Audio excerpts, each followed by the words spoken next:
Bonjour, bienvenue à Question de croire, un podcast qui explore la foi et la spiritualité, une question à la fois. Cette semaine, est-ce qu'il y a une place pour le corps dans l'Église?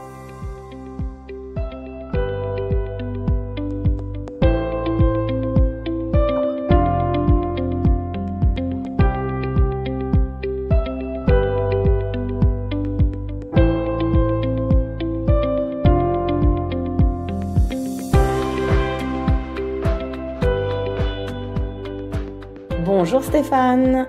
Bonjour Joanne. Nous avons un invité aujourd'hui. Eh oui, nous avons avec nous Étienne Lesage. Bonjour. Coucou Étienne. Pourrais-tu te présenter rapidement? Ah, bien sûr. Je m'appelle Étienne Lesage. Je suis né dans le nord du Québec. Maintenant, je vis en Ontario. Je suis devenu pasteur comme deuxième carrière. Avant, j'étais programmeur analyste. Dans ma trentaine, j'ai décidé de faire le saut pour suivre mon appel. Je me suis dit, c'est maintenant ou jamais. Et j'ai été ordonné dans l'Église unie du Canada en 2015. Aujourd'hui, on a un épisode avec un titre assez ambitieux. Est-ce qu'il y a une place pour le corps dans l'Église? Et alors, du coup, moi, je viens avec qui je suis, avec mon vécu, avec le fait que pour les standards européens, je suis une femme obèse. Et ça me ramène à cette prédication incroyable à laquelle j'ai assisté avec mon mari. Lui-même est pasteur, et puis dans le cadre de ses fonctions, il fallait qu'il se rende dans un culte, quelque part, qui se trouvait dans la période du Nouvel An, c'est-à-dire commencer l'année. Et je lui dis « Ah super, je vais t'accompagner, avec plaisir. » Voilà, on se rend des petits services, puis voilà, quand on est à deux, c'est un petit peu plus rigolo. Et puis là, à ma grande stupéfaction, la prédication portait sur les résolutions de nouvelle année et l'importance du régime.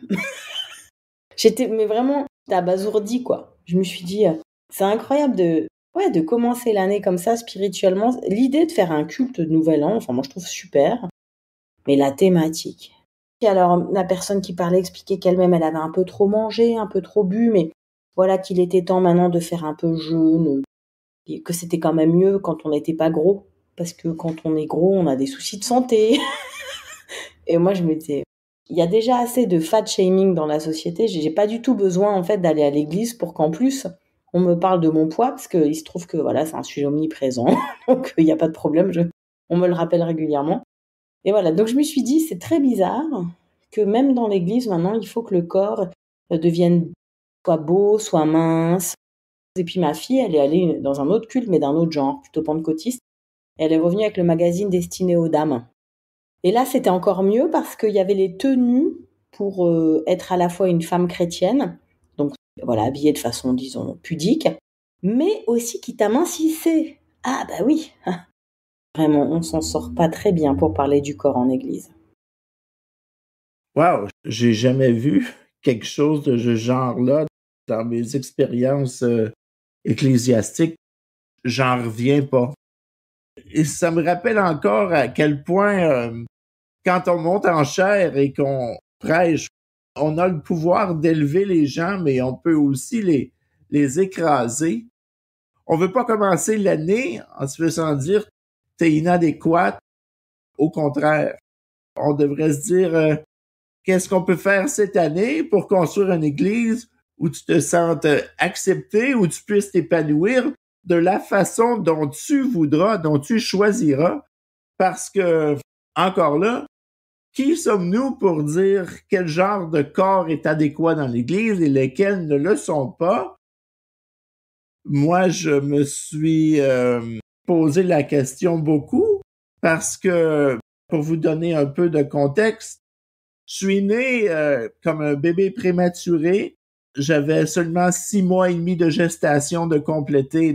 Et il a fallu qu'on envoie l'avion ambulance pour que je naisse à Montréal et qu'on puisse sauver ma vie. Ce qui a fait que j'ai grandi avec une paralysie cérébrale qui a affecté ma mobilité. Alors, j'ai été une personne handicapée toute ma vie.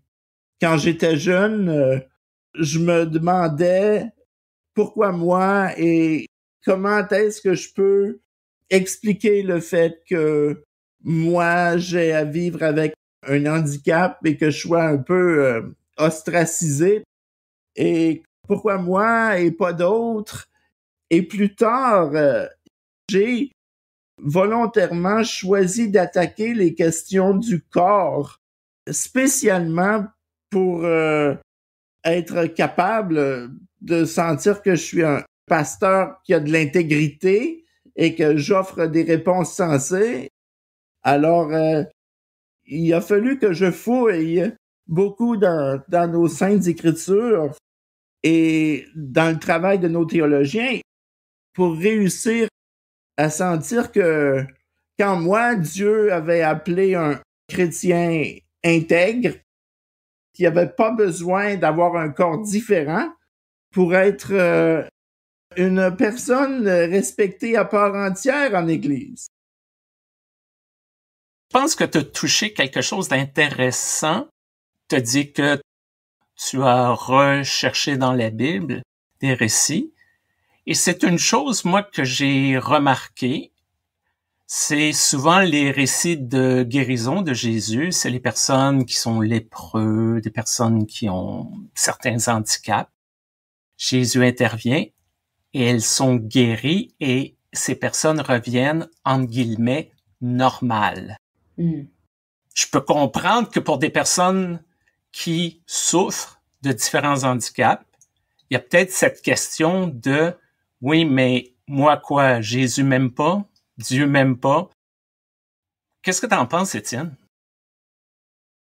Et exactement. C'est pourquoi, à 8 ans, j'avais le poing levé vers le ciel en demandant à Dieu « Pourquoi moi? Je suis un bon garçon, moi. Pourquoi ceux qui sont méchants avec les autres n'ont pas de handicap? » Faut dire que quand j'étais plus jeune, j'avais une mauvaise relation avec Dieu, le Créateur, mais j'aimais beaucoup Dieu en Jésus, Dieu incarné, qui savait ce que c'était d'être rejeté. Alors, j'aimais beaucoup, beaucoup Jésus. Je veux parler de 3 modèles de définition du handicap.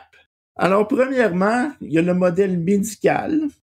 Quand on va chez le médecin parce qu'on vit un handicap ou parce qu'on a une maladie ou une dysfonction corporelle quelconque, c'est noir et blanc.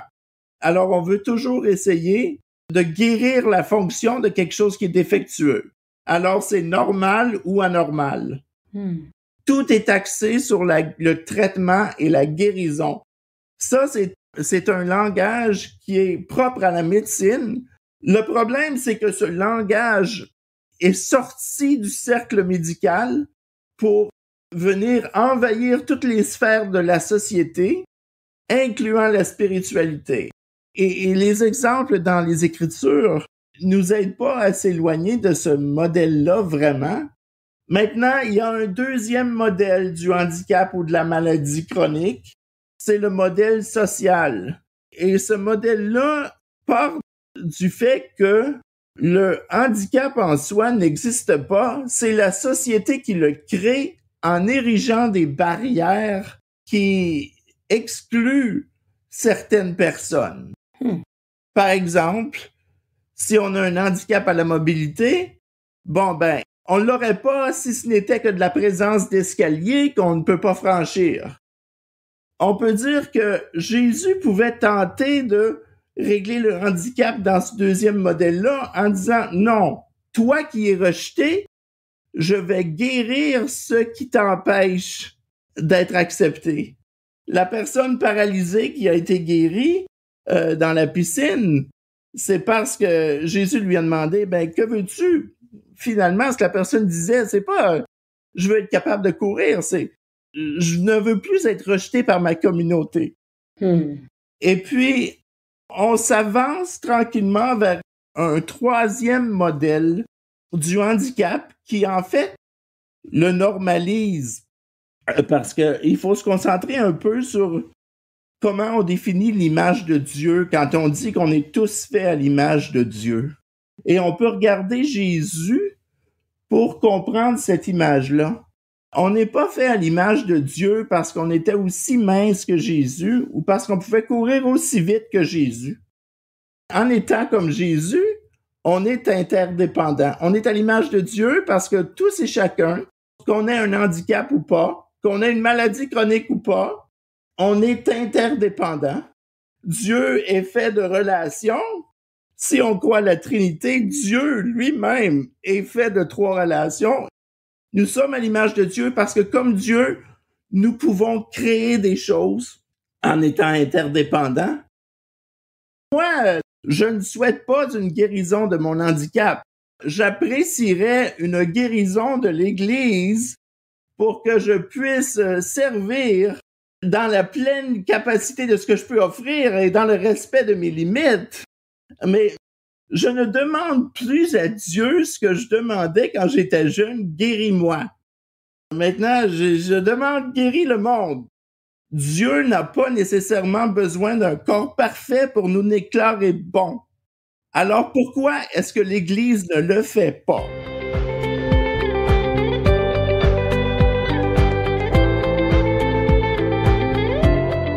C'est vrai qu'en Église, il y a toujours cette difficulté à sortir de la norme. Moi, mes expériences d'Église, c'est qu'on attend un certain public, en fait. On attend qu'il y ait des gens plutôt valides. Alors voilà, si c'est des personnes très âgées, on se dit elles viendront avec leur canne et puis on les aidera pour un bout.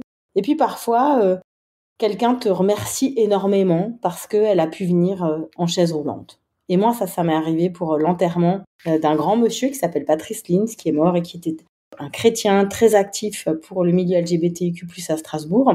Et lorsqu'on l'a enterré, eh bien, après, j'ai eu carrément un mail de remerciement de quelqu'un qui a dit « Ah bah c'était bien parce que cette église-là, au moins, elle était accessible. » Donc, je me dis, on a pas mal encore à faire, hein, parce que si on a des mails de remerciement parce que nos églises sont accessibles, formidable.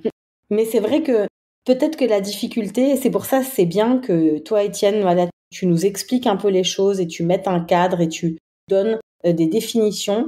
C'est que aussi souvent, les gens, ils osent pas parler en fait des handicaps. Ils se disent je risque de taper à côté, de dire des choses qui sont pas correctes, je m'y connais pas, je comprends pas, je suis pas légitime. Et c'est pour ça que c'est hyper important, en fait, de détabouiser la chose, de donner des expériences comme les tiennes. Ça fait circuler la parole. Et tant qu'on restera dans des notions de tabou, de pas oser en parler ou de partir du principe que de toute façon, il y en a pas en Église, enfin, on n'avancera pas sur ces notions-là. Tu as parlé d'une église accessible. J'ai eu la chance de servir pour une église où le sanctuaire était accessible et il y avait même des places réservées pour les personnes en chaise roulante. Le truc, c'était pas les meilleures places, là. C'était les places où personne voulait s'asseoir. C'était à l'arrière, dans les coins. J'y avais jamais vraiment pensé. Il y avait des gens qui venaient, bon, ça va. Jusqu'au jour que c'était le dimanche de confirmation et la mère d'une des jeunes avait subi une amputation. Et la bonne bénévole a dit, ben voici, nous avons une place ici à l'arrière pour vous. J'ai dit, ben je vais être assis à côté de ma fille. Oui, mais on a une place réservée pour vous à l'arrière. Moi, si j'étais le parent de cet enfant-là, je veux être à côté de mon enfant pour ce moment spécial. Donc, parfois, on pense bien faire. On pense qu'on est très généreux, on est très inclusif. On s'arrête pas 2 secondes pour dire quel message qu'on envoie. Les personnes à mobilité réduite, vous êtes à la marge de notre sanctuaire? Quelle sorte d'image d'église qu'on envoie juste par le visuel? C'est bien, même, je dirais, plus que bien, c'est essentiel que nos églises soient accessibles. Moi, j'irais même un peu plus loin. Est-ce que les personnes sont capables d'utiliser les salles de bain? Il y a un point même que les églises ont toujours pas compris. C'est un problème aujourd'hui. L'Église ne pense pas que, des personnes handicapées pourraient être des leaders dans l'Église. Si on ne limite l'accessibilité qu'à, on pourra accueillir les gens et se sentir bien parce qu'on est charitable, on manque le bateau complètement parce que Dieu appelle des personnes handicapées à servir dans l'Église, pas seulement en étant que pasteur, mais en tant que leader de groupe. mon Église a du mal à penser à peut-être qu'on pourrait être un peu plus flexible dans la façon de travailler et de faire les choses pour qu'on puisse reconnaître le leadership des personnes qui ont un corps différent. Et je pense que c'est important de ne pas seulement reconnaître les dons particuliers des personnes qui ont un corps différent, mais aussi leurs limites. Pour moi, il y a une vraie difficulté, pour moi qui suis valide, à ne pas voir les choses depuis ma perspective de personne valide. Alors, comme je suis une femme, j'ai un peu l'habitude des attitudes discriminatoires. Comme je suis d'origine étrangère, je repère assez vite le racisme. Il y a plein de trucs que je repère vite. Mais sur les questions de validisme, c'est vraiment toujours une gageure pour moi. Tant et si bien que j'ai béni un couple de même genre, 2 femmes formidables au mois de mai. Et à la fin, il y a l'un de leurs amis qui est en chaise roulante qui m'a dit que c'était bien, hein. Sous bien des rapports, il a trouvé ça inclusif. Mais que j'ai quand même dit 3 fois « Levons-nous pour chanter ». Et bam! Alors après, je l'ai raconté à mon mari, qui est pas spécialement progressiste, qui est pasteur de paroisse, et puis il me regarde et il me dit moi je fais toujours attention à dire levons-nous pour chanter, en tout cas pour celles et ceux qui le peuvent. Il était très fier de lui parce que comme il a pas mal de personnes âgées, il a pris l'habitude de le faire. Et c'est vrai que cet angle, cette perspective, ça ramène à ce que tu dis, Étienne, c'est qu'il faudrait qu'on ait des groupes tellement plus divers pour réfléchir à tout ça. Mais à toutes les strates de la société, en fait. C'est vrai que l'autre fois, j'étais à des réunions qui avaient affaire avec le travail jeunesse dans le canton de Vaud. Donc, on était de plein d'assauts, d'églises, d'institutions, tout ça. Et tu regardes autour de toi et tout le monde est valide. Absolument tout le monde. Tu te dis, mais c'est incroyable, en fait. On n'a pas du tout des quotas, on n'a pas du tout des possibilités. On n'est pas inclusif et inclusive au niveau de décision, quoi.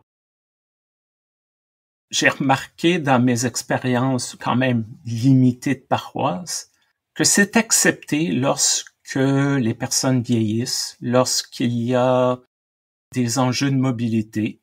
Les personnes disparaissent du culte du dimanche matin, puis c'est comme l'ordre naturel des choses. À plusieurs occasions, j'ai eu la chance de faire des cultes dans des résidences de personnes âgées, comme on dit ici.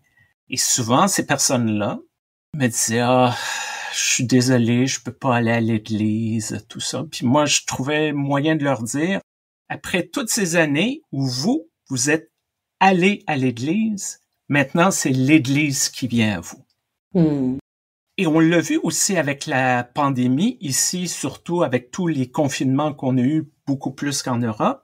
Ces personnes pouvaient se brancher avec une tablette, avec un ordinateur. Ils pouvaient revenir à l'église. J'ai vu en ces personnes-là ce manque d'aller à un endroit qui est si important pour eux. On a peut-être sous-évalué ça avec les années. On parle souvent, qu'est-ce qu'on a appris de la pandémie qu'il faudrait pas oublier? Je pense qu'il y a ça, là. Comment trouver des moyens d'inclure toutes ces personnes-là qui peuvent pas se présenter physiquement dimanche matin ou mercredi après-midi à une étude biblique, peu importe. Qu'est-ce qu'on peut faire d'un peu plus pour s'assurer que ces personnes-là puissent participer? C'est une bonne question et j'aurais envie de l'élargir un peu. Peut-être que ça nous aiderait à y répondre plus facilement quand on se pose la question en communauté. Je pense que si on modifiait la façon dont on pense aux corps différents pour commencer, si on se rappelait que d'avoir un corps différent, un handicap ou une maladie chronique, c'est le destin de toute personne humaine si elle est assez chanceuse pour vivre assez longtemps. Si on normalisait ça pour commencer, que la différence physique causée par l'âge, la maladie ou le handicap, ce n'était pas qu'un problème de la minorité, mais que c'est ce à quoi nous tendons. De cette façon-là, ça devient l'histoire de tous. Et on se conscientise tous plus tôt quand on prend nos décisions.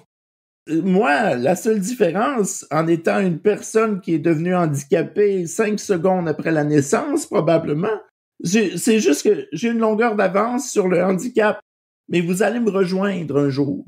Et c'est pas une mauvaise chose.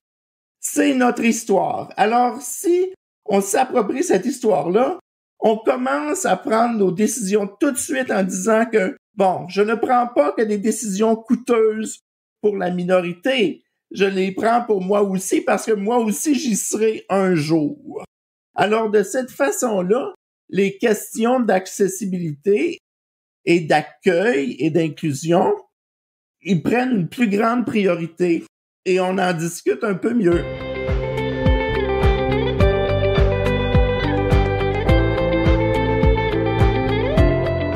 J'ai vu une très belle vidéo. C'était Stella Young et le titre de sa communication, c'est « Je ne suis pas votre source d'inspiration, merci beaucoup ». C'est juste ça la vie. Comme tu disais, on va tous arriver à un certain moment de nos vies, on va avoir des limites, que ce soit physique, que ce soit cognitif, peu importe. On peut-tu juste changer la façon de regarder ces limites-là, de les accepter, de voir une diversité et non pas d'essayer de glorifier ça d'une certaine manière, de dire « Ah, que c'est beau ». Non, c'est juste rendre ça, en guillemets, normal dans le sens que c'est partout. Il y a des gens qui ont des handicaps qui sont physiques. Étienne te parlait beaucoup de maladies chroniques qui sont souvent invisibles. On ne sait pas. Juste de dire, on est différent, on a des capacités différentes dans différents stades de nos vies. C'est juste ça. On n'en fait pas une espèce d'étendard à tenir bien haut. J'ai envie de parler d'une collègue que j'admire beaucoup, qui s'appelle Régine Kakouridis et qui travaille auprès des personnes vulnérables, donc dans l'église luthéro-réformée en Alsace, et qui est l'heureuse maman d'une jeune femme qui a le syndrome de Down, qui est dans sa vingtaine. Et Régine, c'est marrant, avec tout ce qu'on dit, elle vient plutôt du milieu luthérien charismatique ou piétiste. Et donc, elle connaît bien toutes les histoires de prières de guérison, etc. Voilà. Et un jour, on parlait, je sais plus très bien comment, du fait que le handicap tendait à être survalorisé dans certains milieux. Par exemple, dans les milieux amish, on dit aux parents qui ont des enfants handicapés, ils disent que c'est Dieu qui les a choisis. Et elle m'a dit qu'un jour, elle avait été interpellée pour être dans un groupe, je sais pas quoi, un groupe chrétien où on parle de handicap ou comme ça, et que vraiment, elle avait renoncé parce qu'à un moment donné, on lui avait dit « Je suis sûre que c'est une grande source de bénédiction pour toi, ta fille. » Et Régine, elle s'était dit « Oui, mais pas parce qu'elle a le syndrome de Down. » Et elle m'avait dit « Je trouve que c'est nul de dire ça à des parents, ça n'a aucun sens. » Et juste avant que je me connecte pour parler avec vous, je vois que je reçois un mail assez épatant où on m'explique, c'est une copine chercheuse qui fait des belles choses du côté catholique, mais elle est toute fière de m'expliquer qu'elle a sorti quelque chose qui s'appelle « Les personnes handicapées révélatrices de Dieu ». Et là, je me dis, il y a vraiment une trend, quoi. Il y a une tendance à survaloriser ce qui est de l'ordre, à la fois de l'épreuve, mais aussi à la fois du chemin de vie, et puis à la fois, comme on l'a dit avant, de la complète banalité du fait qu'en fait, on va tous et toutes devenir un peu limités dans nos mouvements, et puis avoir des soucis de santé. Et d'un seul coup, il faut survaloriser quelque chose parce que finalement, on n'est pas tout à fait confortable de quoi en faire dans nos communautés, quoi. Voilà, c'est un peu l'indice.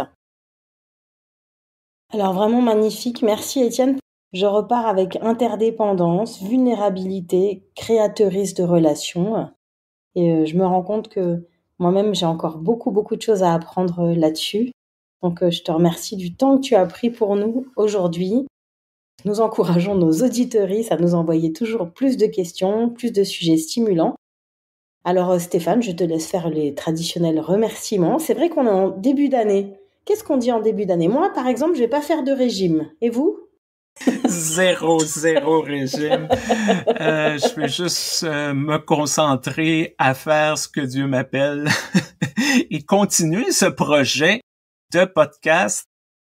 On tient à remercier l'Église unie du Canada, notre commanditaire, et vous inviter à aller visiter moncredo.org où il y a notre blog, des articles et des vidéos sur les questions de foi et de spiritualité. Si vous avez des questions, si vous avez des commentaires, si vous avez des suggestions, questiondecroire@gmail.com. Merci, Étienne. Merci beaucoup de m'avoir donné l'occasion de discuter avec vous et de discuter aussi avec vos éditeurs, et j'espère que ça va créer de l'ouverture dans nos communautés parce que tout le monde y gagne. Alors, au revoir. Au revoir.